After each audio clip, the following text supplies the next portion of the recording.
The night Rachel's husband and kids vanished, she thought it was her past finally catching up. What she didn't know was that the real nightmare had only just begun. Hey everyone, good to have you back. I appreciate you stopping by. Today I've got something fresh to share, a story that's been weighing on me. So here we go. Rachel's aging Honda finally wheezed to a stop at the end of her driveway, the engine giving one last shudder before falling silent. The quiet that followed felt eerie, almost too still. The house loomed ahead, its windows dark and empty, staring back at her like hollow eyes. Her stomach twisted into a knot. The kids, Ethan and Lily, were nowhere in sight, and neither was Michael. For almost a year now, Michael had been the one picking them up from school. It had started as a kind gesture, a way to heal the cracks in their broken family. But that kindness always carried a bitter aftertaste, a lingering reminder of the pain that still hung over them. Rachel's hands quivered as they rested on the steering wheel. Nearly 12 months had passed since that night at the Velvet Room. The night she got swept up by Aaron Cooper's smooth words and confident smile. It spiraled fast.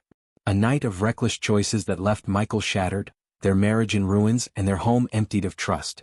The past year had been like living with her eyes wide open in a nightmare.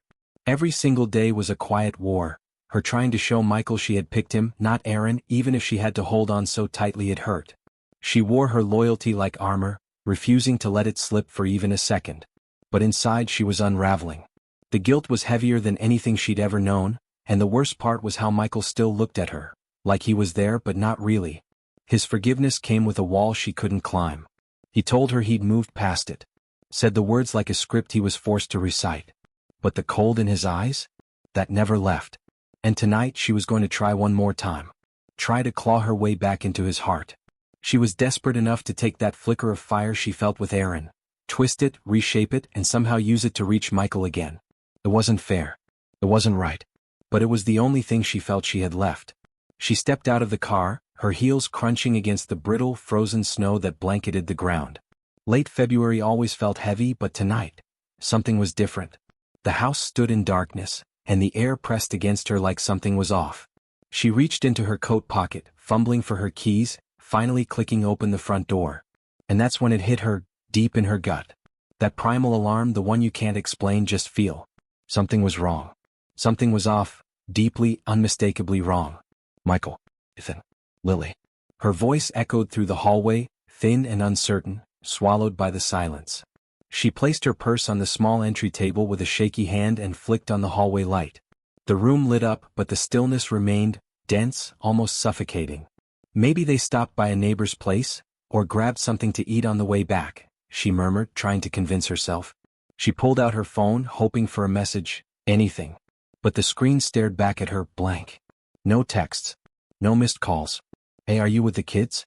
When do you think you'll be home? She typed, thumb hovering before hitting send. The unease in her spine began to spread, a low thrum that crawled up her neck and settled behind her eyes. She stepped onto the porch, glancing next door then across the street. The neighbors hadn't seen them either. Time moved without mercy. 6 o'clock came and went. Then 7. Then 8. Each hour only made that knot in her stomach cinch tighter. Her hands shook as she dialed Michael's number. Straight to voicemail. She left a message, her voice cracking under the pressure. Next, she tried Ethan's little prepaid cell. Nothing. Then Lily's best friend's mom. Still nothing. No one had seen them. She started pacing the living room, her breath growing shallow. The once comforting hum of the house, TV noise, kitchen sounds, laughter, was replaced by a silence so loud it made her chest hurt. The air felt wrong. Dead. Finally, in desperation, she called her parents. Mom, they're gone. Michael and the kids, they're not here. I've been trying their phones, but there's nothing. They're not answering, she blurted out, barely keeping her voice steady. Her mother responded gently, but there was something hidden in her tone, an undercurrent Rachel couldn't quite place. Sweetheart, are you sure they didn't just step out for a while? Maybe Michael took them out for a treat or something. No, Mom, it's too late for that. This doesn't feel right. Something's wrong, I know it. Rachel's eyes flicked to the window, hoping to see their silhouettes walking up the driveway. But the path was still empty. Well, her mom replied softly, if you're that worried, maybe it's time to call the police. But Rachel, after everything that's happened, maybe he just needed a little space. Rachel stood frozen, the phone still pressed to her ear. She didn't need her mom to spell it out. She understood what she meant without the words. The night with Aaron. The fallout. The way Michael's trust had been broken so completely in front of everyone. Maybe this was his breaking point. Maybe he finally reached the end of what he could take. But no. She shook her head, pushing the thought away. It couldn't be that. It couldn't still be that bad. Not after everything they'd worked toward. Instead, she scrolled through her contacts and hit the call button for Sarah. Sarah was her last lifeline, the only person left who could ground her in the chaos. Rachel's voice cracked as she spoke into the phone. Sarah, they're gone. Michael and the kids, they've disappeared. I don't know what to do. There was a pause on the other end. Then Sarah's voice came through, calm and deliberate, almost too calm. Rachel, have you seen the news today? What? She shot back, her tone sharp with panic. No, of course not. Why would I be watching the news right now? My family is missing Sarah. Sarah hesitated, then said it plainly without emotion. Aaron's missing too. The words hit like a slap. Cold and hard. Rachel's breath caught in her throat. Since yesterday, Sarah added. And with that, the fragile grip Rachel had on herself finally slipped. The fear she'd been trying to push down came roaring to the surface. Her legs gave out beneath her and she dropped onto the couch, her phone sliding from her fingers and landing with a soft thud on the carpet. The connection between the two disappearances clawed its way into her brain like something feral. A terrifying coincidence, or something worse. That strange itch in the back of her head now screamed. Her heart pounded. Her breathing turned shallow. Oh God, no, she whispered, scrambling for the remote with trembling hands. She flipped on the TV, landing on the local news channel. There it was, front and center, breaking news. Marcus Thorne. Star wide receiver. The pride of the city. A man idolized by fans and whispered about in households for reasons that had nothing to do with football. He had taken other men's wives and somehow still walked like a hero. Untouchable. And now gone. Marcus Thorne was last seen nearly 48 hours ago, the reporter said, voice steady but devoid of warmth. Authorities are exploring possible leads, including connections to close acquaintances and past entanglements. Rachel felt her stomach churn violently. The bile rose in her throat. She grabbed the remote and shut the TV off. She couldn't listen to another word. Her hands shook as she dialed the police. The officer showed up within the hour. He was broad-shouldered, mid-50s maybe, with heavy eyes that looked like they'd seen too much. Rachel met him at the door, her face streaked with tears, her expression bordering on frantic. My husband and my children, they're gone, she said quickly, breathlessly. I've tried everyone I can think of. I've called every number. No one's seen them. Please, you have to help me find them. The officer nodded, flipping open a worn notebook. He began jotting things down. When was the last time you saw them, Mrs. Bennett? This morning, she said, voice catching in her throat. I kissed Michael goodbye before I left for work. I dropped Ethan and Lily off at school. Everything was fine. It was just normal. She paused, her voice barely holding together. Please. They're my life. They're everything. The officer's expression didn't change, but something in the room shifted when he asked the next question. It wasn't just the words, it was the tone. The weight behind them turned the air dense and cold. And Rachel suddenly understood. She was no longer just a worried wife and mother. She was part of the investigation now. We need to ask you about Aaron Cooper, the officer said, voice low but firm. You know him, right? He's been reported missing as well. Rachel felt herself go cold. Her throat tightened and she hesitated before answering. Yes, I do. I met him once. We danced. That was about a year ago. That's all there was to it. Her voice barely rose above a whisper. The moment she said it, she could feel the lie pressing down on her chest. Not a full lie but not the full truth either. Just covering all the angles, the officer replied, though his eyes stayed locked on her with a sharpness that made her skin crawl. Any reason your husband might have had a problem with Mr. Cooper? Rachel's breath hitched. She felt the sting of the question before she could form a response. No, yes. There was something. But it ended a long time ago. Michael, he's not that kind of man. He would never, her voice trailed off. Even to her own ears it sounded fragile. Uncertain. The officer scribbled a few more notes in his pad and gave a vague nod. We'll follow up, he said before stepping off the porch. Rachel watched him disappear down the walkway, but her gaze drifted elsewhere, to the houses across the street. Curtains shifted ever so slightly.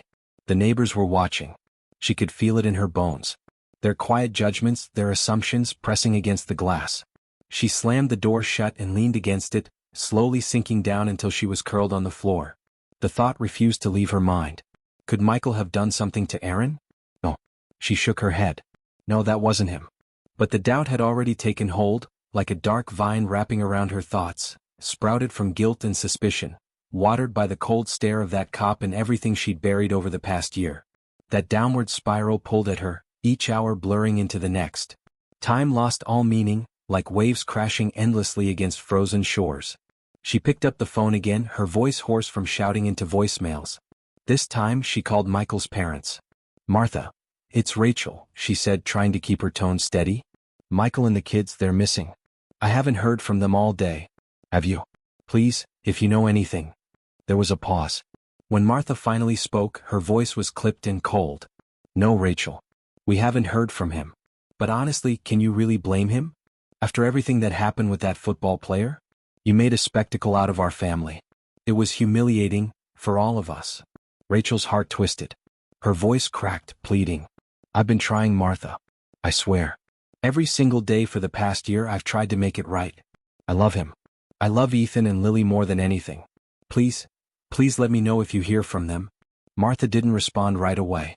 Then finally, we'll let the police know, she said and hung up. Rachel stared at the phone in disbelief, the silence that followed somehow louder than before. Her mother-in-law's words echoed in her mind, parading it around. Like Rachel had flaunted her shame. Like she hadn't been drowning in it since the day everything fell apart. She didn't flaunt anything, did she? Rachel whispered to herself. But the truth was undeniable. People talked. They had since that night. Word had spread through town like gasoline ignited, fast and vicious. The gossip became its own kind of wildfire, burning her reputation down to ashes. And now, even as she kept her head low, she could feel their stares, cold, cutting everywhere she went. Every time she stepped outside, even just to grab the mail, there it was. Silence too loud, glances too sharp. Their expression said it all.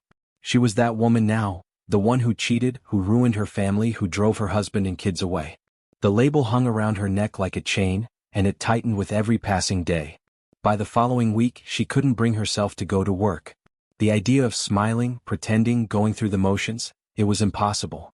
Her phone rang. It was her boss. His voice was gentle but carried the weight of responsibility. Rachel, we really need you to come in, he said. You've been gone 3 days without a word. What's going on? She held the phone loosely against her ear, her voice dull and lifeless. I can't. They're gone. My whole family's gone. I have to wait. I can't leave the house. He paused. I understand this is hard. Just take some time. But please, let us know when you're coming back. She didn't respond. She just hung up and let the phone drop onto the kitchen counter with a loud clatter that echoed through the empty house. Work didn't matter. Nothing did, except for Michael and the kids coming home. That was the only thing her world revolved around now. The house began to rot along with her. Plates and cups stacked up in the sink, still holding food she couldn't remember making. Garbage bags sagged along the walls, leaking coffee grounds and torn wrappers. The air grew stale and sour. She stopped showering. Her blonde hair clumped into oily, matted tangles. Her skin itched constantly, rashes bloomed across her shoulders, and she scratched at them absent-mindedly until flecks of skin coated her fingernails. There were mirrors in the house, but she stopped looking into them. Instead, she sat by the front window motionless, the curtains drawn just wide enough to see the driveway. Every sound, a car door, a distant voice, snapped her to attention. But nothing came. Just the wind and her own breath. People stopped reaching out. Friends stopped calling. The neighbors who once checked in with polite concern didn't bother anymore. Even her boss gave up. The silence around her deepened. She didn't care. She didn't want their pity.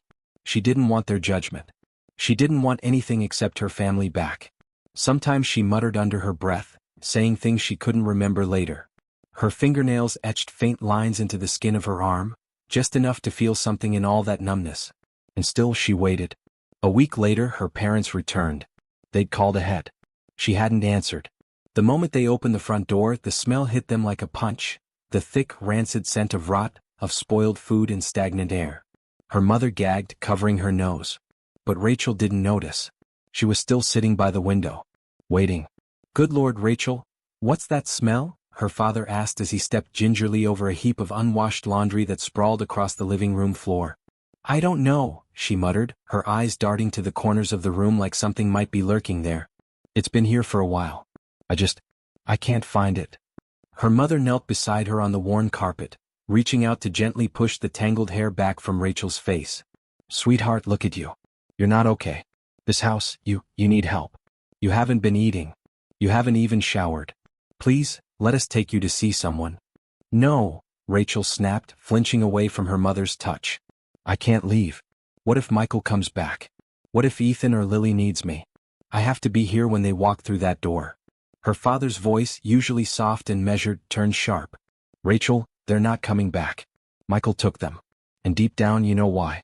We all do. This didn't happen out of nowhere. You need to face it. And you need help. Her lower lip trembled. The words stung more than she expected. So that's it, she whispered, her voice fragile. You think I deserve this? You're judging me too, aren't you? Just like everyone else. I see it in your faces. You look at me like I'm garbage. Her father exhaled heavily, rubbing his face with both hands. He opened his mouth like he might say something, but then didn't. He just turned away. Rachel recognized that gesture. It was the same one he used when she was a child and he didn't know how to deal with her emotions. Her mother stepped in, her voice low and tender. We're not judging you, honey. We're scared. That's all. Please come stay with us. Just for a little while. We can get through this together. Rachel shook her head, slowly curling herself into the corner of the couch, hugging her knees. No. Go. I'm fine here. They'll come back. I know they will. Her parents exchanged a glance and something unspoken passed between them. She caught a faint whisper, something about a judge, a protective order. But she barely registered it. Her ears were too busy straining for a sound that never came, the creak of the porch steps, the turning of a familiar key in the lock. Instead, what came was the echo of silence, and the memory of that detective's stare. Later that day the police returned. But this time they didn't come alone. A woman stepped through the door, tall and composed, with striking black hair tied back in a sleek ponytail. Her face had the kind of beauty that came with gravity, a quiet strength like someone who'd walked through many storms. Rachel sat in the middle of the wreckage of her home, wrapped in a robe stained from days of neglect, her fingernails raw and chewed down to the skin. Mrs. Bennett, the detective said, her voice calm but edged with something sharper. Her nose crinkled slightly at the stench clinging to the walls, but she didn't flinch. We've confirmed something, she continued. Your husband recently withdrew large amounts of money from your joint accounts, including his entire 401k. He also maxed out your home equity line and ran up every credit card tied to your name. Rachel blinked. Her mouth opened, but no words came. Michael had drained them dry. Rachel's hands twisted tightly in her lap, her fingers pulling at the hem of her robe like it might somehow hold her together. You're wrong, she murmured, barely above a whisper. Michael wouldn't do that. He loves me. Detective Rossi's expression softened for a moment. But her voice stayed level, grounded in a truth Rachel didn't want to face. Rachel, she said gently, her tone laced with honest compassion, he's not coming back. Rachel didn't answer. She just shook her head slowly, her gaze locked on the balled-up tissue crumbling between her fingers. She tore it apart like her mind couldn't process anything beyond the simple act of destruction. Detective Rossi let out a quiet sigh but pressed forward. We also need to talk about Aaron Cooper. Rachel flinched at the name. His car was found abandoned about 10 miles outside of town. And we know you and Mr. Cooper had some kind of connection. I'm going to need you to be honest. Is there anything at all, you can tell us? Rachel's breath caught in her throat. There wasn't a relationship, she said quickly. It was just one night. That's all it was. Detective Amelia Rossi resisted the urge to roll her eyes.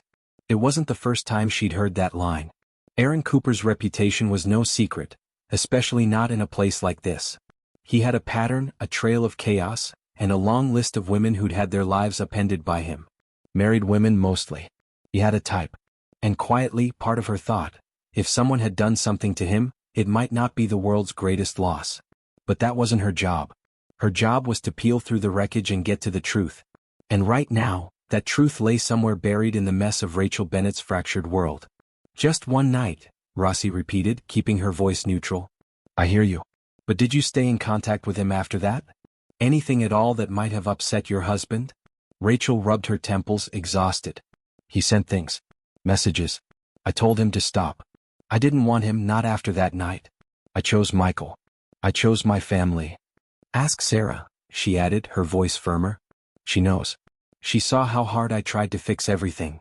We've spoken with Sarah, Rossi said. She mentioned an incident at the Scarlet Room. St. Patrick's Day last year.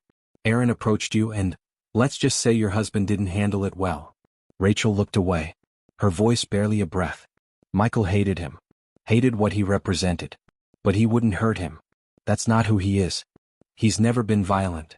Rossi leaned in slightly, her tone shifting again, not accusing, not aggressive, just focused. Rachel, we're not saying he's a violent man. We're saying he might have reached a breaking point, a moment of desperation. And if you can remember anything, even something small, it could help. She placed a business card on the coffee table, but Rachel didn't even glance at it. Her eyes were still trained on the window the way they always were, watching for a car that never came. The next day there was a knock on the door. White.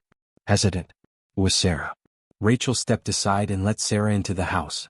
The moment she crossed the threshold, Sarah recoiled slightly, wrinkling her nose as the sour, rotting stench of decay met her. Rachel, she whispered, stunned. What happened to you? You look awful. They're gone, Rachel replied, her voice flat and hollow, as if all the emotion had long since drained out of her. Michael took the kids. And Aaron, he's missing. Everyone thinks it's my fault. Sarah sat down slowly beside her on the couch, careful not to touch anything. Her movements were hesitant, uncomfortable. I don't think that, she said, but her tone was shaky. But, people are talking. That was the moment it hit Rachel. She finally understood who Sarah really was.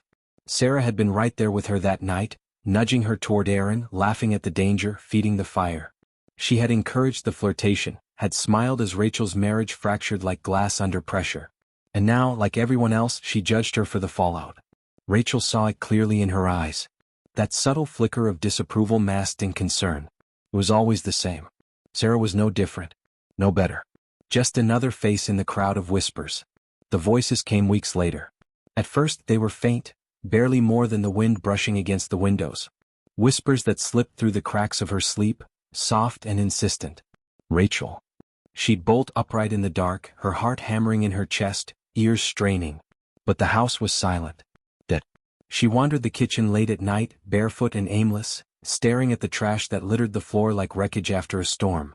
I'm here, she whispered into the void. I'm waiting. Please, come home.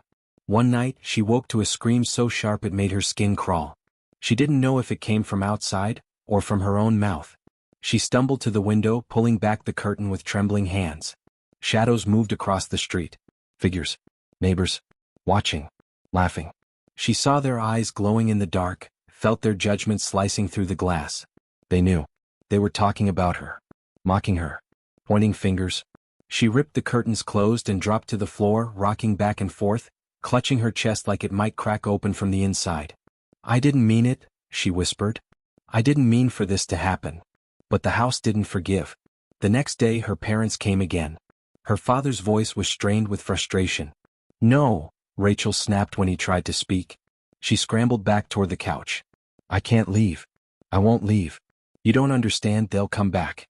They just need time. Her father sighed, and this time his voice softened, but it didn't lose its edge.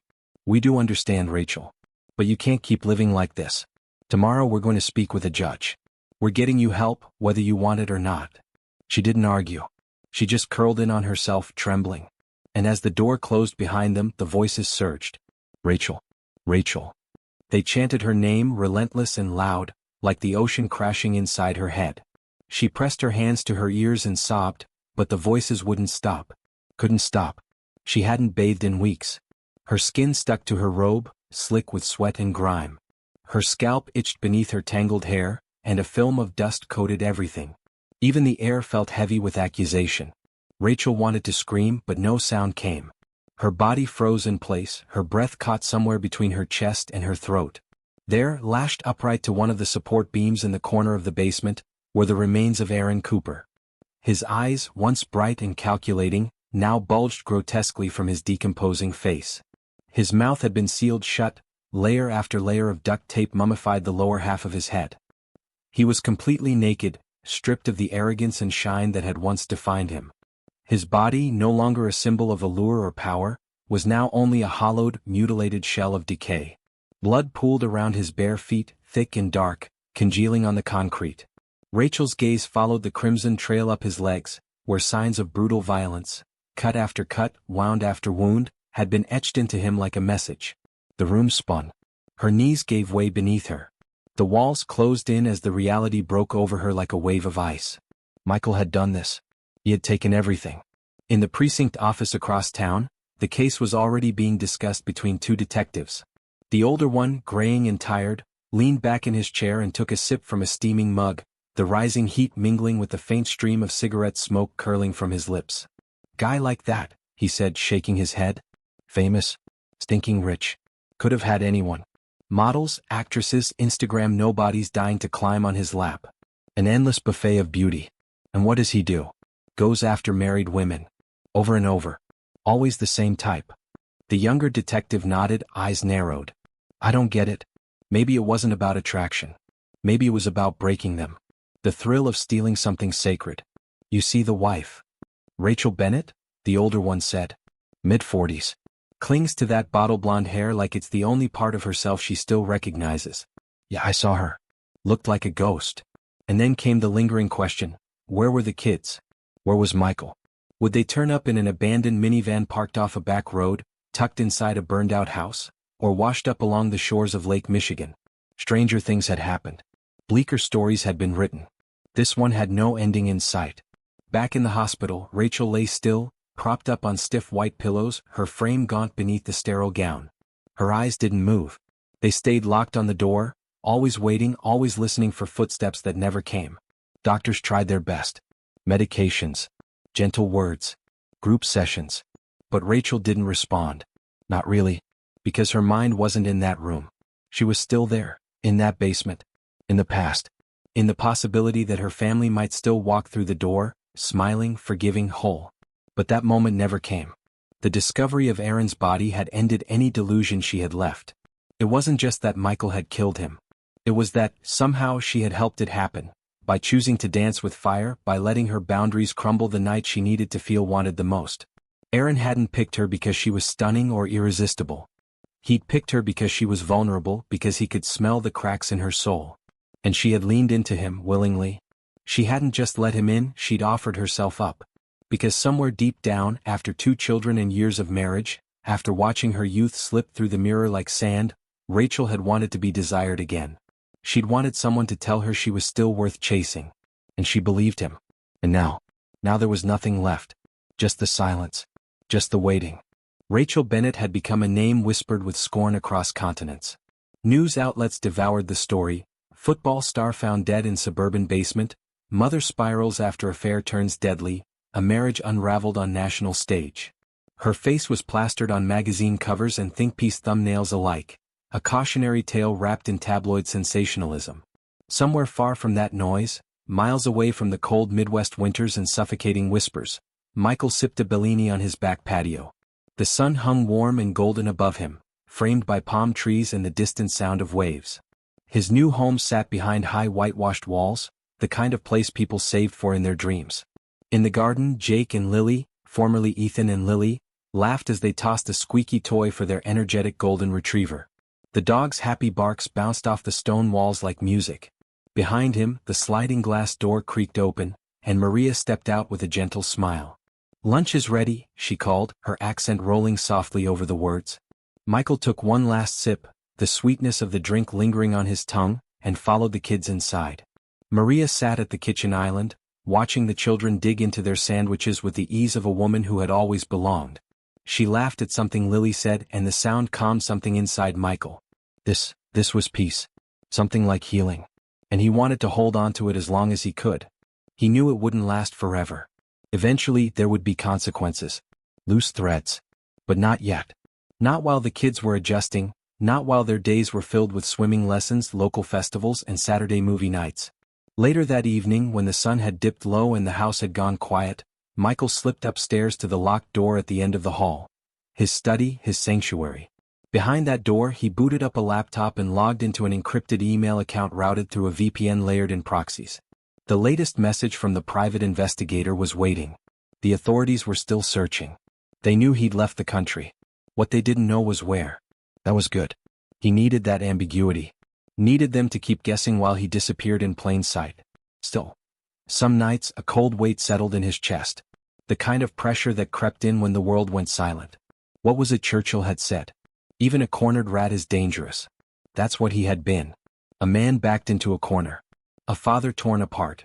His children dangled like bargaining chips in the hands of a woman who claimed love but wielded control like a weapon. Michael had been patient. Too patient. Rachel, he'd finally realized, wasn't just selfish. She was cruel in the way only someone who'd once been loved could be. Manipulative, entitled, and so immersed in her self-delusions that she thought his devotion had been proof of her worth. That she was somehow still the prize. Even when she shattered their lives. Even when she made his pain a public spectacle. But he had learned. Oh, how he'd learned. From Rachel. From their so-called friends. From every fake smile and backhanded concern. He saw them clearly now. All of them. And he was done playing by their rules. Michael learned quickly. Pain was a brutal teacher, but it had taught him with ruthless clarity. He learned how to hide hurt behind politeness, how to make silence feel like kindness, and how trust, once fractured, could be twisted into a blade sharp enough to gut a man. He studied cruelty like scripture. Misdirection. Deception. He watched how Rachel, with Sarah's help, manipulated her way through public pity while privately belittling his forgiveness. He swallowed his shame whole. Smiled through the humiliation. Let them believe he was broken. That he was still devoted. But deep down he was already plotting. The money part had been easy.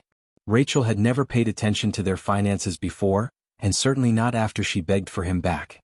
She didn't know what he moved or when. And she didn't ask. She was just relieved to have him beside her again.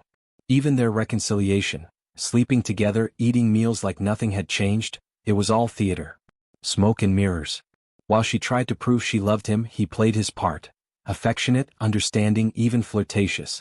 He encouraged her to send him things, intimate photos while he was at work, knowing exactly what he planned to do with them. He had taken Marcus's number from her phone months ago. Quietly. Deliberately. Then he bought a burner phone. Picked the right photo. Typed out the perfect lie. Use this number, the message read. I don't want my husband to find out we're seeing each other. Marcus Cooper took the bait without hesitation. And what came next was unlike anything Michael had ever felt. The act itself, the confrontation, the violence, wasn't planned down to the minute. But the rage that erupted once they were face to face had been simmering for nearly a year. It wasn't about revenge. It was about release. Power. Control.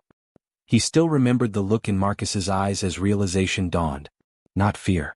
Not even regret. Just confusion. As if Marcus had never once considered the idea that someone might finally push back. Michael had no exit plan. No grand escape. He knew what he was doing would cost him everything. But when the system leaves a man trapped, mocked, and emasculated, when his dignity has already been stripped bare, what's left to protect? He had been the cornered rat. So he bit back. And someday, maybe soon, justice would find him. Maybe through court. Maybe in death. Maybe it would be divine. He didn't care. He would never apologize. Because if he had to live it all again, the betrayal, the humiliation, the unraveling of everything he once believed in, he'd still do what he did. He would still become the monster. Michael Hayes, the quiet, thoughtful husband who once would have laid down his life for his wife, had died the moment she offered herself to another man. What emerged from that wreckage wasn't a man anymore. It was something sharper. Something darker. And for the first time in his life he felt free. No more nightmares. No more shame. Only the cold clarity of his new reality, and a vow to never let anyone drag him back into that darkness again. And God help the poor soul who ever tries to wake him from this dream.